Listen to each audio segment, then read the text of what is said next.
Every generation has that movie. A movie that has to be seen, a blockbuster that blows people away and that everyone talks about. A movie that, in its own way, becomes a part of history. Even though the release of D.W. Griffith's The Birth of a Nation in 1915 was not the first time that audiences got together in a movie theater, it was the first time that they saw such an epic masterpiece. With a complex story and innovative visuals spanning over 3 hours, this movie has become known as a central building block of long-form film itself. It was the movie that showed the world about the potential of cinema. However, because of the film's vitriolic and completely inexcusable racism, its release brought nearly as much controversy as it did success. There's a lot to say about The Birth of a Nation, but it's hard to say anything about it unless you're familiar with its content. The film's first act features a cynical and unglamorous depiction of the Civil War from the perspectives of a Northern family and a Southern family, but the second act of the film, which focuses on Reconstruction, is the real source of controversy. In Piedmont, South Carolina, newly freed slaves are shown celebrating instead of doing their jobs, living off government handouts, and joining all-black militias to intimidate peaceful citizens for no real reason. Reconstruction is wholly painted as a disaster. The black vote is equated with white disenfranchisement, and a radical Republican congressman named Austin Stoneman is thrilled. After black men are elected to the House of Representatives, they're shown taking their shoes off, throwing things, and eating fried chicken before ruling that all white people must salute black soldiers on the street and legalizing interracial marriage as they cheer at the idea of marrying a white woman. One day, a former Confederate soldier named Ben Cameron, who is in agony over the ruination of his people, sees some kids being scared away from one of their friends underneath a tarp, and he gets an idea for the Ku Klux Klan, the organization that saved the South from the anarchy of black rule. After a small group of Klansmen attack a black barn burner, many more members join, and Stoneman is infuriated, vowing to crush the white South under the heel of the black South before forcing his daughter Elsie, Ben Cameron's fiancée, to break off her engagement to him. After a black man named Gus proposes to Elsie, she says no, and he chases her off a cliff.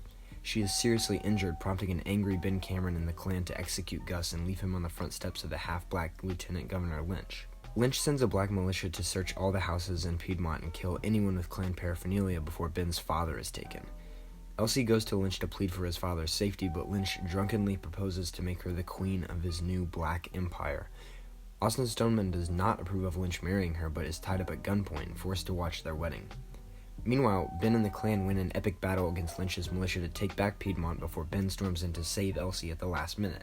White people rejoice, while black people run home in fear, and during the next election they are physically intimidated by the Klan into staying home, and the film ends with Margaret Cameron marrying Phil Stoneman and Elsie Stoneman marrying Ben Cameron, followed by the title card, "Dare we dream of a golden day when the bestial war shall rule no more, but instead the gentle prince in the hall of brotherly love in the city of peace, as Jesus Christ makes an appearance to preside over the wedding reception." Now, that is a horrifying amount of racism and historical inaccuracy, and certainly such an offensive, propagandistic piece of art like this would be left in the past if it wasn't so hugely influential and frustratingly well made. The Birth of a Nation has a visual and narrative scope that is impressive by today's standards, and the list of innovations that it brought to the screen is astounding. There's the colorization of film to fit the mood of the scene, close-ups, fades, film masks to create non-rectangular images, panoramic long shots, tracking shots, complex staging, and multiple angles. There's Joseph Carl Briel's 3-hour-long score that blended original pieces with existing works and new arrangements of old melodies, not to mention character themes and what's commonly known as the first theme song from a movie. There's the innovative storytelling that dramatized historical events alongside fiction and built the film's plot to an exciting climax. The whole thing is a technical marvel, with a singular vision from its director, producer, editor, and screenwriter, D.W. Griffith. There was no second unit or assistant directors, and the entire film was shot without a script or written notes. Even though it was shot over 4 months, only one shot in the film took more than one take. Though the original budget was only around $40,000, or just under $1 million in today's money, Griffith spent over $110,000, or almost $2.5 million over the entire production, and if the director's passion was that strong and his vision for the film was so singular, it's worth looking at where they may come from. David Wirt Griffith was born in 1875, just 10 years after the American Civil War, to Jacob Griffith, a former Confederate colonel just outside of Louisville, Kentucky. He grew up hearing his dad's imaginative war stories and receiving all of his education at home because his family was poor. He began his career as a playwright and an actor before directing his first film for a studio called Biograph in 1908. He must have liked directing because he continued to direct 48 more shorts that year and 400 over the next 5 years. All of these films were one-reels, roughly 12 minutes long. It's often said that The Birth of a Nation is the first American full-length film, which is entirely false. It wasn't even Griffith's first full-length movie. However, The Birth of a Nation was the first American 12-reel film, making it a far more epic affair than other feature films, which were averaging around 4 to 6 reels. But before he could produce such a big project, he left Biograph for a studio called Mutual Films that would allow him to make what would become Birth of a Nation. It's worth noting that there were two major outside influences on the film. The first being New South revisionism, a turn-of-the-century academic repainting of the Civil War as the War of Northern Aggression and Reconstruction as a Northern angry failure. It's common knowledge now that there's a lot that New South revisionism got wrong, considering Reconstruction was not punitive and the North did not start the war, but it was an extremely popular idea. So popular, in fact, that Woodrow Wilson, sitting president and former historian and president of Princeton University, was a leading academic of revisionism and is even quoted as a scholarly source in the film, defending the notions that the goal of Congress during Reconstruction was to put the white South below the black South and that the KKK was a force for good. The other major influence was The Klansman, a historical romance of the Ku Klux Klan, a 1905 novel by Thomas Dixon Jr. It rode the same revisionist wave and was specifically designed to tell Northerners to maintain racial segregation on behalf of the South. Despite being controversial, it was adapted into a play the same year as its release, and it drew record-breaking crowds in states like South Carolina and Virginia. The vast majority of people who heard about The Klansman actually heard about the play, not the book, and while Griffith's adaptation was not entirely direct, it was just as inaccurate and grotesque as the source material. While the racism of the film is unquestionable, to ask, was D.W. Griffith a racist, would have to be answered as yes, but as his biographer Richard Schickel puts out, he was less of a staid racist and more of a careless thinker who fell hard for others' ideas. He was rarely, if ever, politically vocal, but his films copied what he heard. He copied The Klansman, he copied racist cartoons of the era because he thought that he was presenting the simple facts of history. He took false ideas at face value and chose stories because of their potential to thrill audiences. In fact, just 4 years after Birth of a Nation, he directed Broken Blossoms, an interracial love story about a Chinese man and a white woman, proving that pretty much whatever ideology he put on screen was malleable to whatever he was reading or hearing about from others. But no matter his personal ideology, the film that he unveiled to the public had a massive impact. After receiving rave reviews at its Los Angeles premiere in February of 1915, The Klansman, not yet titled The Birth of a Nation, began a roadshow tour that brought the film to huge audiences nationwide, but not without making a lot of enemies. The most formidable adversary to the film was the NAACP, which was formed only 6 years before the film's release, but already claimed roughly 50 branches and 6,000 members nationwide. The Los Angeles branch was made aware of the film immediately after its premiere, and the organization as a whole, disgusted by the film's lionizing of the KKK and misrepresentation of black men and women, slavery, and basic history, were already taking firm action by the time the film reached New York in March. They protested outside of theaters, they mounted a public education campaign to expose the film's historical inaccuracies, and they called for censorship and bans on the film as well. Some screenings did censor some of the film's more extreme scenes, but almost no film review boards were willing to ban the film entirely. Outside of the NAACP, prominent figures like Jane Addams and Booker T. Washington were publicly outspoken against the film. However, as it spread nationwide, riots would break out in and outside of theaters, but even though it drew extreme controversy, it drew even more extreme success. Exact records were never kept, but it's likely that it was the highest grossing film to date and retained that title until the release of Gone with the Wind in 1939. It played New York City for 44 weeks, and ticket prices topped off around $2.20 or over $50 today. Critics were amazed and audiences were captivated. Anecdotally, in the scene where Gus chases Elsie off a cliff, one audience member was so moved that he took out his handgun and fired repeatedly at the screen in order to help her. The film was screened for all 9 Supreme Court justices, many members of Congress, and it was the first movie to be screened at the White House, giving both Birth of a Nation and cinema as an art form a lot of legitimacy in the public eye. The quote, "It is like history written with lightning, and my only regret is that it is also terribly true," is often attributed to Woodrow Wilson, but it was more likely from Thomas Dixon Jr., the author of The Klansman and an old friend of Wilson's who arranged the screening and loved the movie. You'd think that this level of success would thrill Griffith, but he was mainly caught up with his critics. Again, he thought he was presenting history in his work, so when people were publicly upset with him, he became an ardent opponent of censorship, going so far as to add a title card to the beginning of the film, asking for the same liberty that is conceded to the art of the written word, that art to which we owe the Bible and the works of Shakespeare. In fact, he was so upset by what he perceived as people being intolerant to him that he pooled most of the profits from the film into producing and releasing a film called Intolerance to criticize prejudice the following year. However, it was a box office failure, and while he continued to direct movies about the American Revolution and Abraham Lincoln, none of his other films ever reached the heights of Birth of a Nation. While it definitely boasts a lot of revolutionary technical innovations, its legacy has far deeper roots than just how movies are made.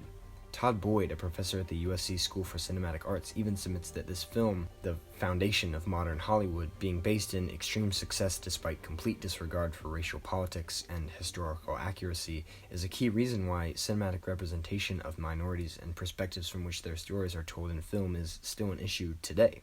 However, there was a far darker, more immediate consequence of the film's release: the rebirth of the Ku Klux Klan. In 1871, Congress passed the Ku Klux Klan Act to address the group's persistent violence by making hate crimes a federal offense. Even though Republicans lost a lot of their hold in the South because of Klan violence, the original KKK was dissolved in the 1870s until it was revived by William Joseph Simmons in Atlanta, Georgia, just months after the release of Birth of a Nation, and historians agree that the movie played no small part in that. In fact, the first time that the Klan ever burned a cross was in the movie. The real-life Klaners adopted it because they liked Griffith's imagery, and they went on to even use the film for Klan recruitment for decades.